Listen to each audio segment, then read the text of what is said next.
అటు రాధమ్మ రుచులు. ఈరోజు నేను చేయబోయే రెసిపీ ఓన్లీ సింపుల్గా హెల్తీగా చపాతీ చేస్తున్నాను. మెంతికూర పన్నీర్ తోటి. రండి చూద్దరు కానీ.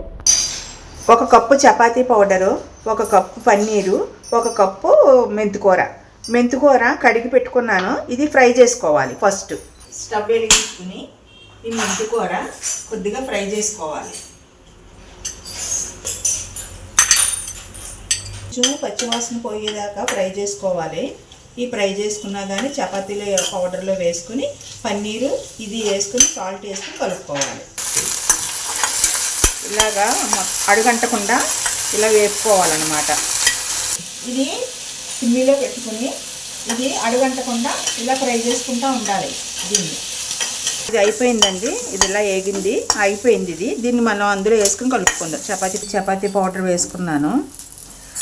తర్వాత పన్నీరు కూడా వేసుకుంటున్నాను. ఇది కూడా మెంతికూర వేసేసుకుంటున్నాను. ఇందులో రుచికి సరిపడా సాల్ట్ కూడా వేసుకుందామండి. వల్ల ప్రయోజనం ఏంటంటే పిల్లలకి కడుపులో నులిపురుగు అనేది ఉంటుందండి. ఆ నులిపురుగు అంతా కూడా దరిచేరనివ్వకుండా ఇది కాపాడుతుంది అన్నమాట. ఈ మెంతికూర వల్ల ఆ ప్రయోజనం ఉందన్నమాట. ఈ చపాతీ పౌడర్లో వేసి, మెంతికూర అంటే చేదుగా ఉండి పిల్లలు గమ్మున తినరు. ఈ చపాతీలో వేసి మనం చేసి పెట్టామనుకోండి, స్నాక్లా పెట్టచ్చు, బ్రేక్ఫాస్ట్లో పెట్టచ్చు, ఎలాగైనా పెట్టచ్చు. మీరు అలా పెట్టారనుకోండి, దీనివల్ల ఆ పిల్లలు చపాతీ ద్వారాగా తింటారనమాట. ఇలాగా కలుపుకుందాం. నేను ఒక చపాతీగా వచ్చేటట్టు కలుపుతున్నాను. కొద్దిగా పిండి వేసుకుని ఈ చపాతీని ఇలాగా రోటీ కింద చేసుకుందాం. చపాతీలో ఒత్తుకుందాం.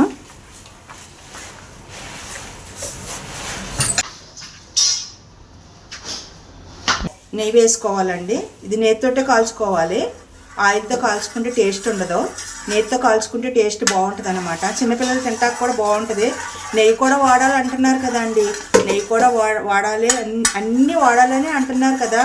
అంత కనుక అలా కాకపోయినా నెయ్యి మాత్రం వేసుకోవాలి.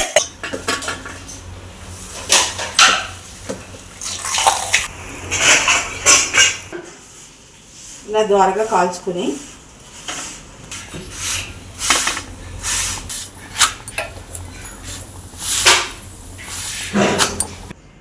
చపాతీ రెడీ అయిపోయింది. నేను టేస్ట్ చేసి ఎలా ఉందో మీకు చెప్తాను.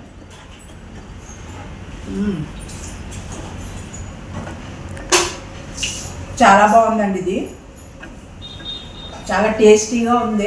ఇప్పుడు రొటీన్ లాగా చపాతీ చేసి బాక్సుల్లో పెట్టి, లంచ్ బాక్సుల్లో పెట్టి పంపించే కంట ఇలా కూడా ఒకసారి ట్రై చేయండి. ట్రై చేసి మీరు బాగా పెట్టి పంపించారనుకోండి, పిల్లలు చక్కగా తినేస్తారు. ఎంటీ బాక్స్ వస్తుందండి ఇంటికి. ఇలా పెట్టి మీరు పంపించారంటే ఒకసారి ట్రై చేయండి. బాయ్ అండి.